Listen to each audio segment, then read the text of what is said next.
She was nobody, a shadow in an apron, refilling water glasses for New York's most dangerous men. But the thing about shadows? They see everything.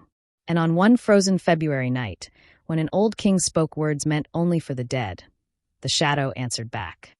There are ghosts in New York City that don't rattle chains or walk through walls. Some of them serve your dinner. Sophia Rossi, though that wasn't her real name, had perfected the art of being nobody. For 3 years, she'd worked at Ricci's, an Italian restaurant in Manhattan where the wine cost more than most people's rent and the clientele wore silence like expensive cologne. She worked off the books. No social security number. No tax forms. No paper trail leading anywhere at all. She was 24 years old, and she'd been erasing herself since she was 17. Every night, she tied her dark hair back tight, wore the same black dress that made her look like every other server, and kept her eyes down. She learned quickly that invisible people survived longer. They didn't get noticed. They didn't get remembered. And most importantly, they didn't get found. The restaurant had rules. Unspoken ones. Don't ask questions about the men in corner booths. Don't remember faces. Don't ever speak unless spoken to first. Sophia followed them all. She was good at rules. Rules kept you alive. But on a cold Tuesday in February, every rule she'd ever followed shattered in the space of a single sentence. It started the way dangerous nights always start, quietly. The reservation came in at 7. No name, just a phone call. The manager, Vincent, went pale when he hung up. He gathered the staff in the kitchen, his hands shaking slightly as he straightened his tie. "Table 12 tonight," he said, his voice lower than usual. "You show respect. You move fast. You don't stare. Understood?" Everyone nodded. Sophia felt her stomach tighten. She'd worked enough shifts to know what table 12 meant. It meant power. It meant danger. It meant men who could make problems disappear, including people. At 7:30, the front door opened. The restaurant didn't go silent. That would have been too obvious. But there was a shift. Conversations continued, but softer. Forks moved more carefully.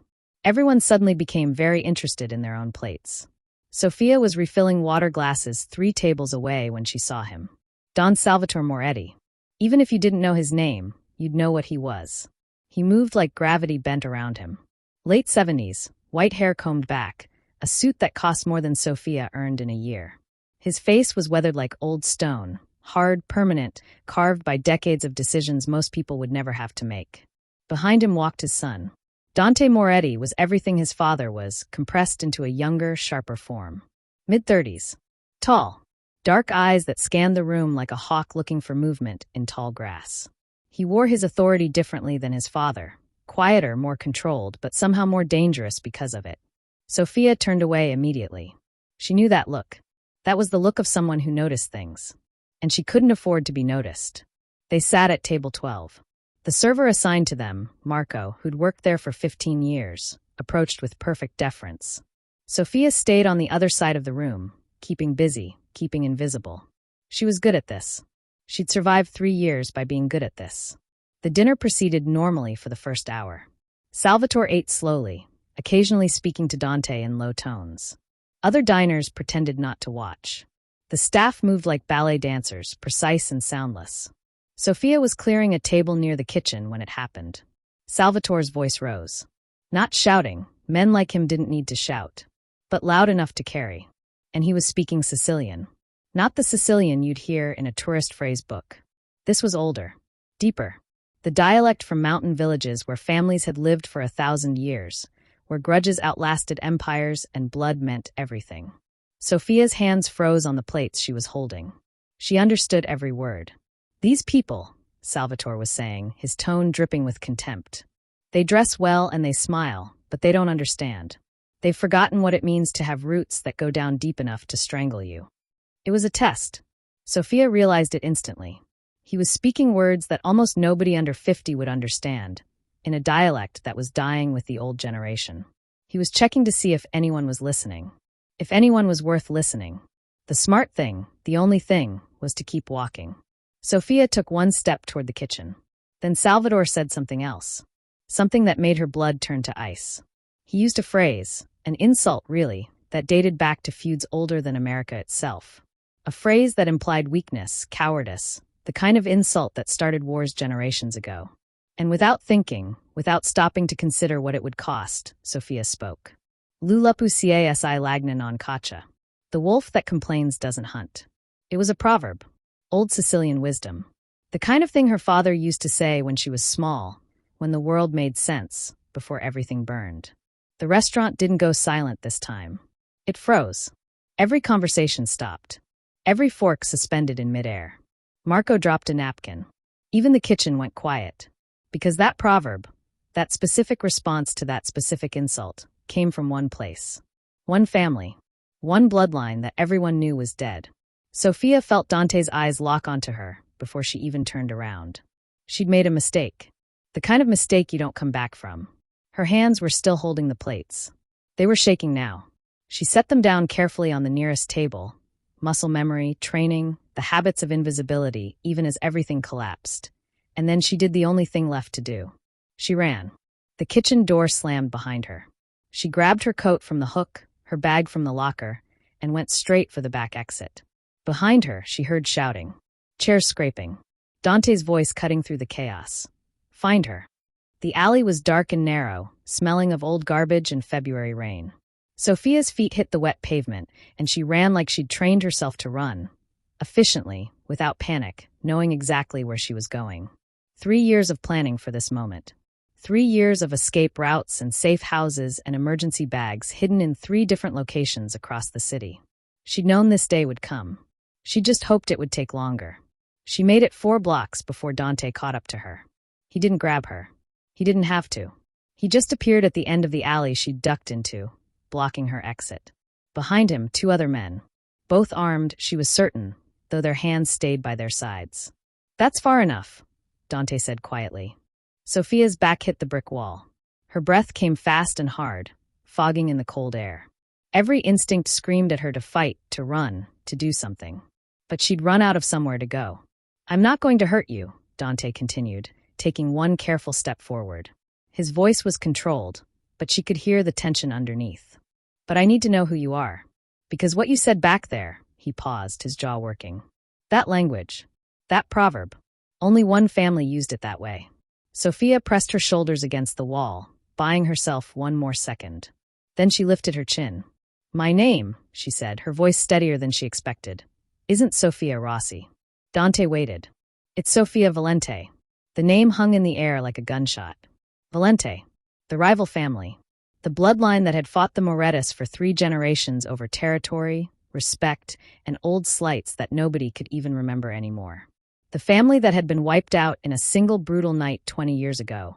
A massacre that left no survivors, no heirs, no future. Except apparently it had. That's impossible, one of the men behind Dante muttered. But Dante's face had gone very still. He was looking at Sophia differently now. Not as a runaway server. As something far more complicated. The Valentes are dead, he said. Almost, Sophia corrected. Her heart was hammering, but there was something almost freeing about finally saying it out loud. I was 7. They hid me with my aunt in Brooklyn before it happened. She raised me under a different name. Kept me hidden. Kept me safe. When she died 3 years ago, I stayed hidden. She swallowed hard. I've been hiding ever since. Why come back to the city? Why work at that restaurant? Sophia's laugh was bitter. You think I had a choice? I had no money. No identity. No family. I needed work that didn't ask questions. And your people. She gestured vaguely toward him, toward everything he represented. You all go to the same handful of places. I thought if I kept my head down, stayed invisible, I could survive. Until tonight.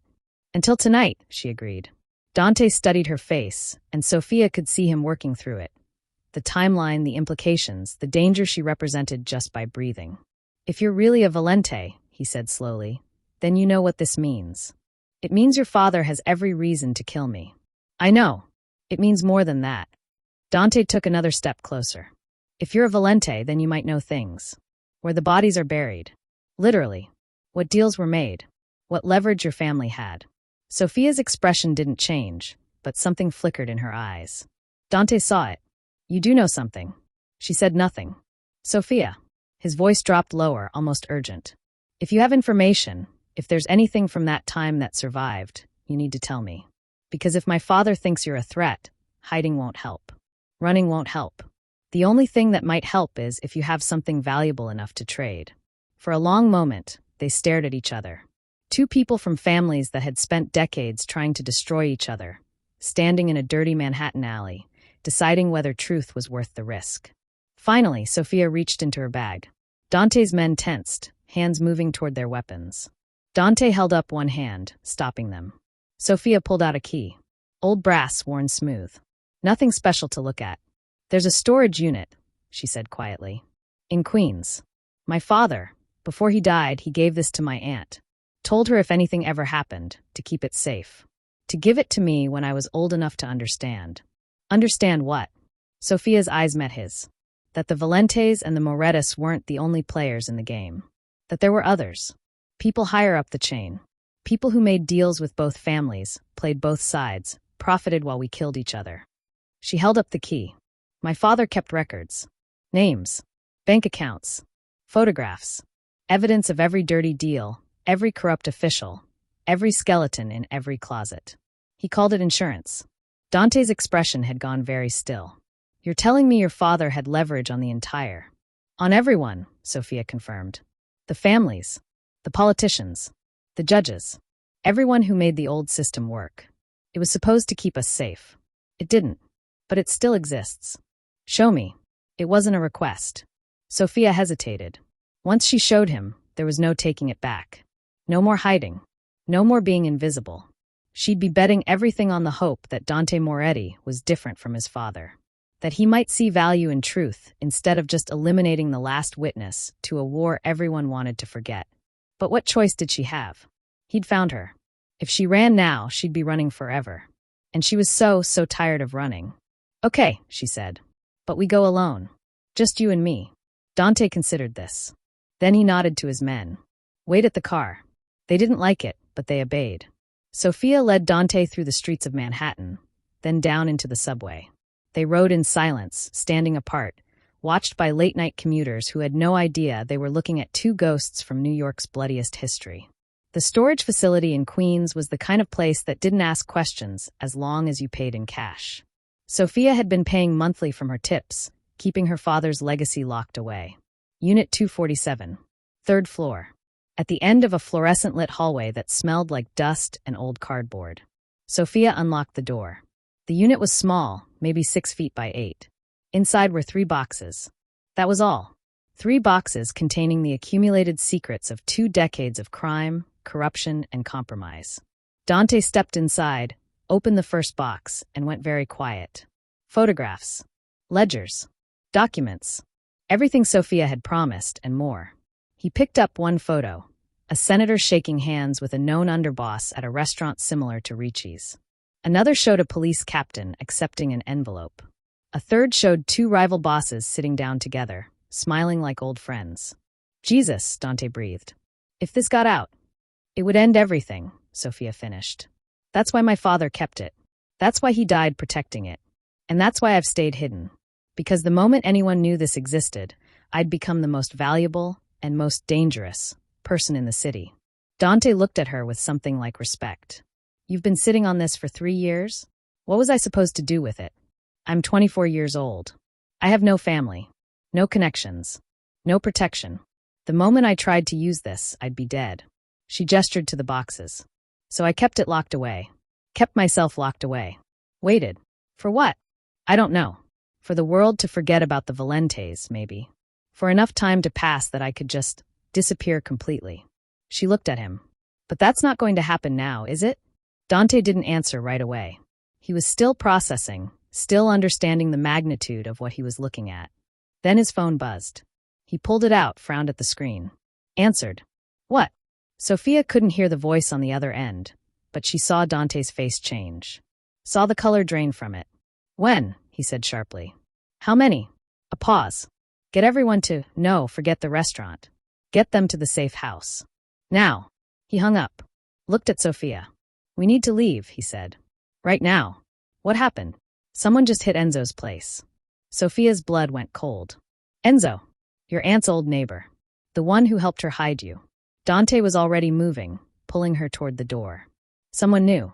Someone's been watching. They just killed him. Oh God, they're coming for you." They're probably already on their way here. They made it halfway down the hallway before Sophia heard it. Footsteps. Multiple sets. Moving fast. Coming from both stairwells. They were trapped. Dante pulled a gun from his jacket. Sophia's eyes widened. She'd known he was armed, but seeing it made everything suddenly, terrifyingly real. "Stay behind me," he said. 6 men emerged from the stairwells. Professional. Armed. Not Moretti people. Sophia could tell that much from Dante's reaction. These were mercenaries. Hired guns. Someone had sent them to clean up a loose end named Sofia Valente. The first shot shattered the fluorescent light above them, plunging the hallway into semi-darkness. "It would end everything," Sophia finished. "That's why my father kept it. That's why he died protecting it. And that's why I've stayed hidden. Because the moment anyone knew this existed, I'd become the most valuable and most dangerous person in the city." Dante looked at her with something like respect. "You've been sitting on this for 3 years? What was I supposed to do with it? I'm 24 years old. I have no family, no connections, no protection. The moment I tried to use this, I'd be dead." She gestured to the boxes. "So I kept it locked away. Kept myself locked away. Waited. For what? I don't know. For the world to forget about the Valentes, maybe. For enough time to pass that I could just disappear completely." She looked at him. "But that's not going to happen now, is it?" Dante didn't answer right away. He was still processing, still understanding the magnitude of what he was looking at. Then his phone buzzed. He pulled it out, frowned at the screen. Answered. "What?" Sophia couldn't hear the voice on the other end, but she saw Dante's face change. Saw the color drain from it. "When?" he said sharply. "How many?" A pause. "Get everyone to, no, forget the restaurant. Get them to the safe house. Now." He hung up. Looked at Sophia. "We need to leave," he said. "Right now." "What happened?" "Someone just hit Enzo's place." Sophia's blood went cold. "Enzo? Your aunt's old neighbor. The one who helped her hide you." Dante was already moving, pulling her toward the door. "Someone new. Someone's been watching. They just killed him. Oh God, they're coming for you. They're probably already on their way here." They made it halfway down the hallway before Sophia heard it. Footsteps. Multiple sets. Moving fast. Coming from both stairwells. They were trapped. Dante pulled a gun from his jacket. Sophia's eyes widened. She'd known he was armed, but seeing it made everything suddenly, terrifyingly real. "Stay behind me," he said. 6 men emerged from the stairwells. Professional. Armed. Not Moretti people. Sophia could tell that much from Dante's reaction. These were mercenaries. Hired guns. Someone had sent them to clean up a loose end named Sofia Valente. The first shot shattered the fluorescent light above them, plunging the hallway into semi-darkness. There's a difference between knowing you're going to die and accepting it. Sophia learned that difference in the space between 2 gunshots. The hallway exploded into chaos. Dante fired twice, forcing the mercenaries back into the stairwells. The muzzle flash lit up the darkness in stuttering bursts, bright then black, bright then black. Sophia's ears rang. The smell of gunpowder burned her throat. "Move!" Dante grabbed her arm, pulling her back toward the storage unit. They dove inside. Dante slammed the door, but it was flimsy metal. It wouldn't hold for more than seconds. Sophia's mind raced. They were trapped. 3 boxes of secrets and nowhere to run. "The vent," she gasped, pointing up. Above them, an air vent. Small, but maybe just maybe big enough. Dante didn't hesitate. He grabbed one of the boxes, flipped it over, climbed up. Kicked the vent cover once, twice. It clattered to the floor. Behind them, footsteps approached. Someone tested the door handle. "Go," Dante ordered. Sophia climbed onto the box, reached up. Dante grabbed her wrists and hauled her up with shocking strength. She scrambled into the vent, metal scraping her shoulders. The space was tight, suffocating. Below her, Dante grabbed 2 of the 3 boxes, shoved them toward her. "Pull!" She pulled. Her arms screamed. The boxes scraped through the opening. The door burst open. Dante fired backwards as he jumped, catching the edge of the vent. Bullets punched through the metal below him. Sophia grabbed his jacket, his arm, anything she could reach. He kicked off the wall and surged up into the vent, just as another volley tore through the space where he'd been standing. They crawled. Fast. Blind in the darkness. The vent was a maze of turns and drops, designed to move air, not people. Sophia's knees bled. Her breath came in ragged gasps. Behind them, she heard shouting, the clang of someone trying to follow. Then the vent opened up, dumping them onto the roof of the building next door. They landed hard. Sophia rolled, came up gasping. Dante was already on his feet, one box under each arm, his gun still in his hand. There, he pointed. A fire escape. Move. They ran across the roof. Sophia grabbed the third box she'd managed to pull through. Lighter than the others, but still containing documents that could end careers and lives. They hit the fire escape and went down, metal stairs rattling under their feet. At street level, Dante pulled out his phone. Made a call. It's me. I need extraction. Queens. I'm sending coordinates. He paused, listening. I don't care what you have to cancel. Get here. Now. They waited in the shadow of a dumpster, both breathing hard, both waiting for mercenaries to round the corner. Sophia's hands were shaking. Not from fear. She'd passed fear somewhere between the second and third gunshot. This was adrenaline, pure and electric. Who sent them? She asked. Her voice was steadier than her hands. Dante's jaw was tight. I don't know. But whoever it is knew exactly where to find you. Knew about Enzo. Knew you'd have something worth killing for. He looked at the boxes. They knew about this. Your father? No. The answer came quick, certain. If my father wanted you dead, he'd have done it at the restaurant. Publicly. As a message. This is different. Someone's trying to clean this up quietly. A black Mercedes pulled up. The driver was one of Dante's men from earlier, older, grayer, eyes that had seen everything twice. They loaded the boxes. Climbed in. The car pulled away smooth and fast, disappearing into Queens traffic.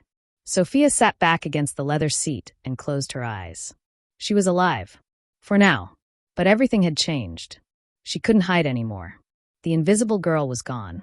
In her place was something more dangerous. A witness, a weapon, a key to secrets that people were willing to kill for. Where are we going? She asked without opening her eyes. Somewhere safe, Dante replied. Your father's? No. He paused. Somewhere he doesn't know about. That made Sophia open her eyes. She turned to look at him. Dante Moretti, heir to the most powerful crime family in New York, was taking her somewhere his own father didn't know existed. That meant trust. Or at least the beginning of it. Why are you helping me? She asked quietly. Dante was silent for a long moment, watching the city slide past the window. Finally, he said, because whoever sent those men wants both of us dead. They killed Enzo. They tried to kill you. And if they're willing to move against a Valente, even a hidden one, then they're not afraid of the old rules anymore. That makes them dangerous. To you. To me. To my family. So I'm useful, Sophia said. Not bitter. Just understanding. Your leverage, Dante corrected. Those boxes are leverage. But more than that. He turned to look at her. You answered my father in Old Sicilian. You used a proverb that's been dead for 30 years. You're not just a survivor, Sophia. You're a keeper. You remember things. You know things. In our world, that makes you more valuable than 10 soldiers. Or more dangerous. That too. The car pulled up to a building in the Bronx. Not the nice part, the part where buildings leaned against each other like tired old men and nobody asked questions. Dante led her up 4 flights of stairs to a loft that looked abandoned from the outside, but was clean and well kept inside. A safe house. One of several, Sophia guessed. They set the boxes on a table. For the first time in hours, they stopped moving. Sophia looked at Dante. Really looked at him. He'd taken off his jacket. There was blood on his shirt, not his own, she thought. His hair was disheveled. He looked tired. Human. Not like the heir to a criminal empire. Just like a man who'd barely survived the night. Thank you, she said. For pulling me up. In the vent. He nodded once. Thank you for not leaving me behind. It was strange, this moment. 2 people from families that had spent generations destroying each other, standing in a safe house in the Bronx, acknowledging that they'd just saved each other's lives. Sophia sat down heavily on a worn couch. Her whole body ached. What now? Now, Dante said. We figure out who wants us dead. And we stop them before they try again. He opened the first box and started laying out documents. Photographs. Ledgers. Old newspapers with headlines about unsolved murders and mysterious disappearances. The accumulated evidence of New York's hidden history. Sophia watched him work. Watched him piece together connections, recognize names, follow the threads that her father had so carefully preserved. Your father was meticulous, Dante said, almost admiringly. These records go back 40 years. Bank transfers, property deals, political donations. He was building a map, not just of the families, but of the entire system. He wanted insurance, Sophia said. He wanted to make sure that if anyone ever came for us, we could hit back. That we'd never be helpless. It didn't save him. No, it didn't. Sophia's voice was quiet. But maybe it'll save me. They worked through the night. Coffee appeared. Dante made it without asking, strong and black. They spread documents across the floor, creating a timeline and network. Names connected to names. Money flowed from here to there. Favors traded. Debts accumulated. And slowly, a pattern emerged. "Look at this," Dante said, holding up a ledger. "These payments, they all go to the same account. But the name on the account keeps changing. Shell corporations. Different banks. But the account number," he grabbed another document. "It's always the same last 4 digits. Someone's been very careful, but not careful enough." Sophia leaned in. "Who?" Dante pulled out his phone, made a call. Waited. "It's me. I need you to run a number. Bank account. Find out who actually owns it." He read off the numbers. "I'll wait." While he waited, Sophia picked up a photograph. It showed 3 men at a table. She recognized one, Salvatore Moretti, maybe 20 years younger. The second man she didn't know. But the third. "Dante," she said slowly. "Who is this?" He looked. Went very still. "That's Rocco Battaglia," he said. "My father's consigliere. His right hand for 30 years. The phone buzzed. Dante answered, listened. His face went cold. "Say that again." A pause. "You're sure?" Another pause. "Don't tell anyone." "I mean it." "Nobody." He hung up. "The account," he said, his voice flat. "It's Rocco's." The words settled between them like stones. "Your father's consigliere," Sophia said carefully, "has been taking payments from everyone. For decades. Not just taking. Look at the dates. These payments start right before major moves. Right before hits. Right before territory changed hands." Dante's hands were shaking now. Not from fear, but from rage being held barely in check. He wasn't just being paid. He was orchestrating. Playing both sides. Every time the Morettis and the Valentes went to war, every time blood was spilled. He profited, Sophia finished. He made it happen. The massacre that killed her family. The hits that weakened Dante's. The endless cycle of violence that destroyed both bloodlines. And behind it all, a trusted advisor, whispering in ears, arranging pieces, collecting payment from everyone while pretending to serve one master. "He's the coup," Dante said. "Not someone from outside. Him. He's been positioning himself for years. Waiting for both families to weaken enough. Waiting until he could step in and take everything. And I'm the loose end," Sophia said. "The Valente who survived. The one with proof. We're both loose ends now." Dante met her eyes. "The moment I helped you, the moment I saw these documents, I became a problem too. He'll come for us. He's probably already on his way." They looked at each other. 2 heirs to destroyed empires, sitting in a safe house that might not be safe anymore, surrounded by evidence that could end a 30-year deception. "We can't run," Sophia said. "Even if we wanted to. He has resources. Money. People. We'd never make it out of the city." "No," Dante agreed. "We can't run. So we do the opposite." "Which is?" He smiled. It wasn't a nice smile. "We bring him here. We make him come to us. On our terms. In a place where he can't hide. Where he has to show his hand." "That's insane. You have a better idea?" Sophia thought about it. Thought about 3 years of hiding. 3 years of being invisible. 3 years of survival. And realized that survival wasn't enough anymore. She was tired of being afraid. Tired of hiding. Tired of letting dead men's choices define her future. "No," she said. "I don't have a better idea. So let's be insane." Dante made the call himself. Used his personal phone. Made it easy to trace. "Rocco," he said, his voice steady. "We need to talk. Now. There's been an attack. Mercenaries. Someone's moving against the family. I'm at the safe house. The one in the Bronx.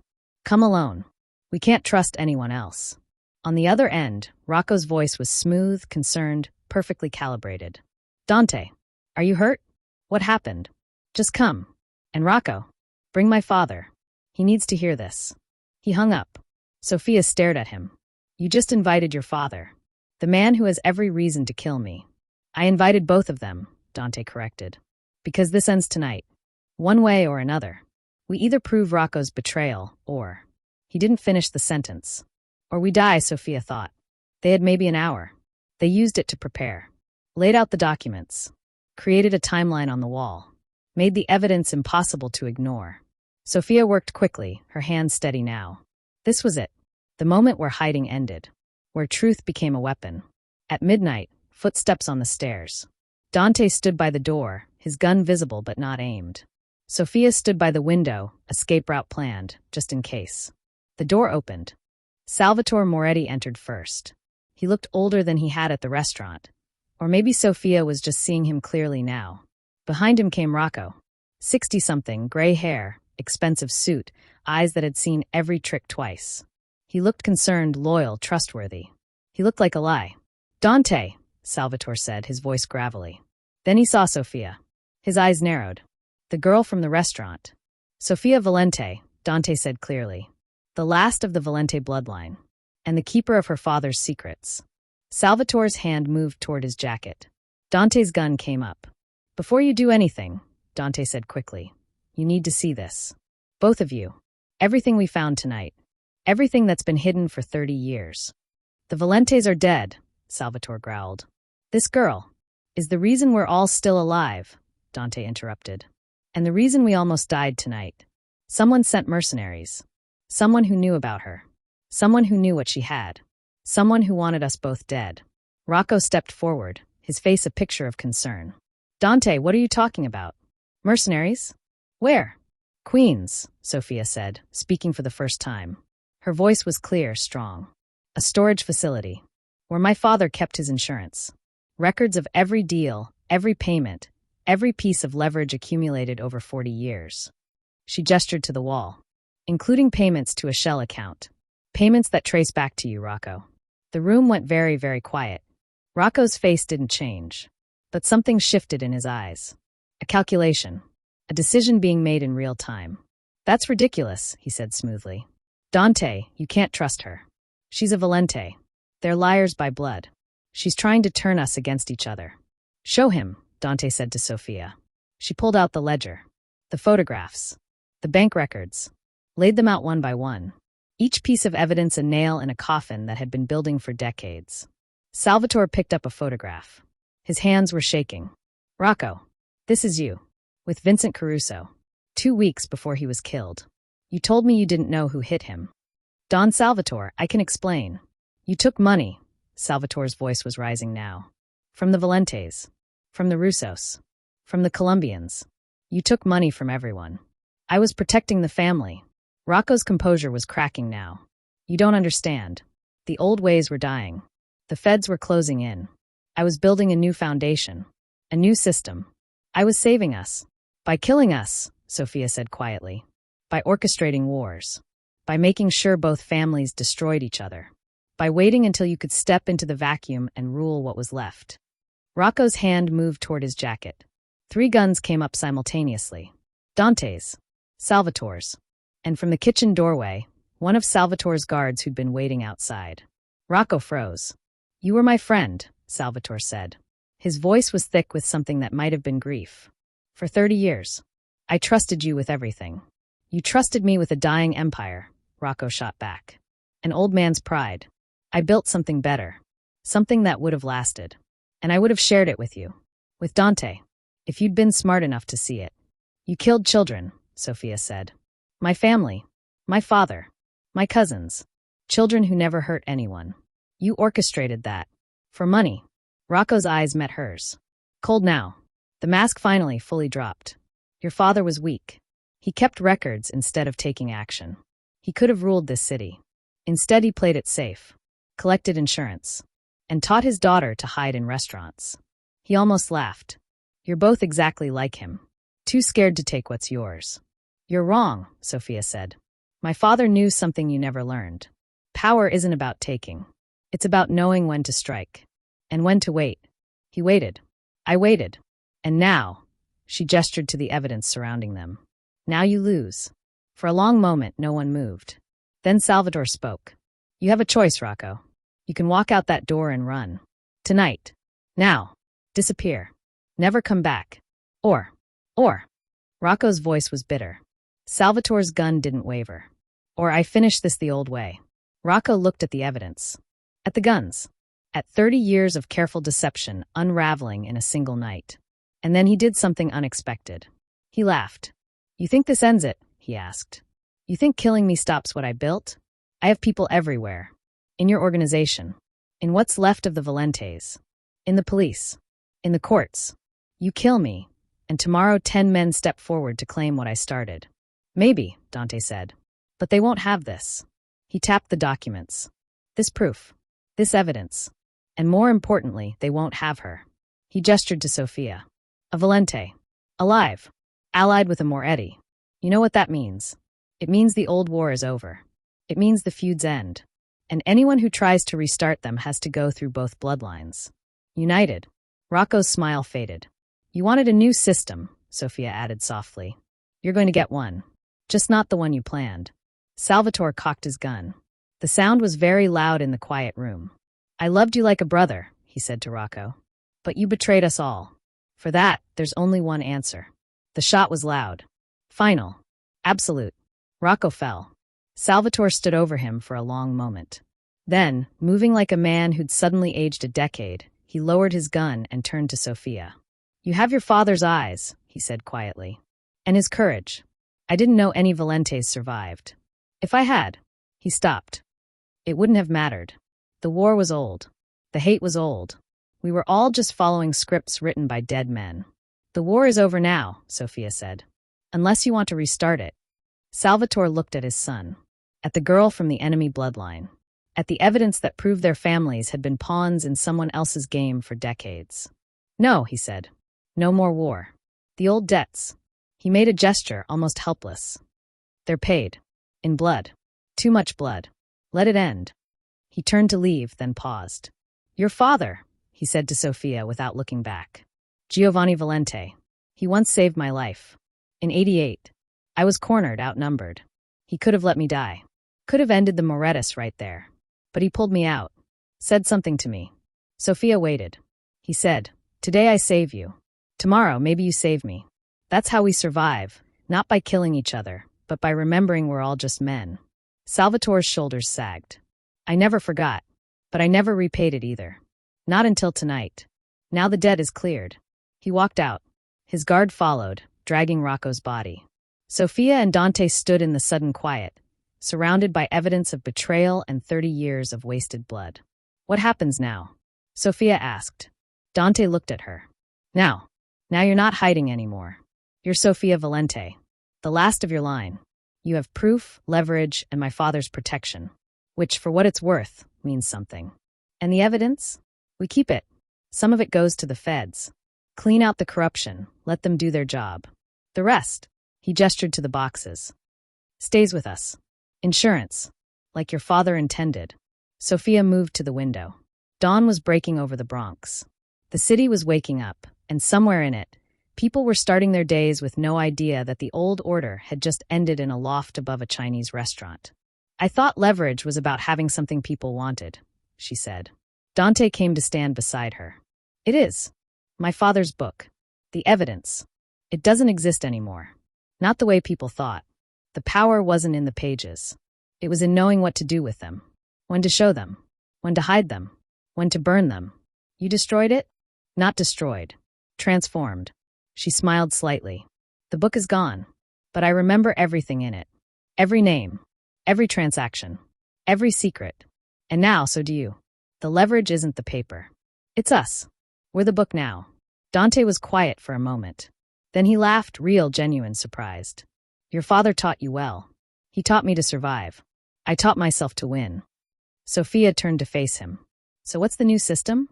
If the old war is over, what takes its place? I don't know, Dante admitted. But maybe that's the point. Maybe we build something that isn't about territory or bloodlines or dead men's grudges. Maybe we build something that actually works. That's very optimistic for a man who just watched his father kill his consigliera. Yeah, well. Dante's smile was tired. Maybe watching my family's most trusted advisor turn out to be a traitor for 30 years has made me rethink some things. He held out his hand. Partners. Sophia looked at his hand. Looked at this man who'd pulled her into an air vent, who'd believed her story, who'd stood with her against his own family's betrayer. This man from the bloodline that killed hers. She took his hand. Partners, she agreed. But if you ever betray me, you'll destroy me with knowledge I don't even know you have. I know. I've read your father's playbook. She smiled. Good. As long as we understand each other. The sun rose higher. Light spilled into the loft, illuminating documents scattered across the floor, coffee cups, evidence of a night that changed everything. Sofia Valente was no longer invisible. No longer hiding. No longer the ghost of a murdered bloodline. She was herself. Named. Seen. Dangerous. And for the first time in 17 years, she was free. 3 weeks later, Sophia stood in front of Ricci's restaurant. Same place where everything changed. But she wasn't going in through the kitchen this time. She walked through the front door. Wore a dress that actually fit. Let her hair down. Didn't lower her eyes. Vincent, the manager, nearly dropped the wine bottle he was holding. Dante was waiting at table 12. When Salvatore had offered it to him, Dante had laughed and said he was taking someone to dinner. Salvatore had raised an eyebrow but said nothing. The old man was learning to live with surprises. You came, Dante said as Sophia sat down. I'm insulted you doubted. I'm very punctual. Even when you're not on the clock? Especially then. Marco approached, looking nervous. He'd been kind to her, back when she was invisible. She'd remembered that. Good evening, he said carefully. Can I start you with? The good wine, Marco, Sophia said, smiling. The stuff you save for the VIPs. And thank you. For everything. He blinked. Then smiled back. Of course, Miss Valente. When he left, Dante leaned back in his chair. You're enjoying this. I spent 3 years being nobody, Sophia said. Let me enjoy being somebody for a night. Just a night. She met his eyes. We'll see. I'm still deciding if I like being visible. It's different than hiding. More complicated. More dangerous. That too. She picked up her water glass. But you know what I learned? The most dangerous person in a room full of wolves isn't the strongest one. It's the one who knows exactly when to show her teeth. And when to smile. Dante raised his own glass. To new partnerships. To new systems, Sophia countered. To the end of old wars, Dante added. To the beginning of whatever comes next, Sophia finished. They drank. Across the restaurant, conversations continued. Deals were made. Power flowed in invisible currents. The ecosystem that Rocco had tried to control, that the Valentes and Morettas had fought over for generations, that had consumed so many lives, it kept moving. Adapting. Surviving. But the rules had changed. The girl who'd once refilled water glasses now sat at the most important table in the room. The heir who'd blindly followed old feuds now questioned everything. 2 bloodlines that should have destroyed each other had found something different. Not peace, that was too simple. But maybe understanding. Maybe respect. Maybe a chance. Sofia Valente looked around the restaurant, the place where she'd hidden, where she'd been found, where everything had changed, and smiled. She wasn't invisible anymore. And she was never hiding again. In the end, the most valuable thing in a world built on secrets wasn't the information itself. It was knowing what to do with it. When to reveal. When to conceal. When to strike, and when to simply exist, visible and unafraid. Sophia had learned what her father tried to teach her. Real power isn't taken. It's earned one careful choice at a time. And sometimes the greatest victory isn't destroying your enemies. It's turning them into allies. The war that had consumed 2 families, that had lasted 3 generations, that had left only ghosts and grievances. It ended not with gunfire, but with a handshake. Not with revenge, but with recognition. And in a restaurant in Manhattan, where power brokers made deals and old wolves circled each other, a new player had entered the game. Not a soldier. Not a victim. A keeper of secrets. A survivor. A woman who'd learned that the deadliest weapon wasn't in her hand. It was in her mind. And she was just getting started.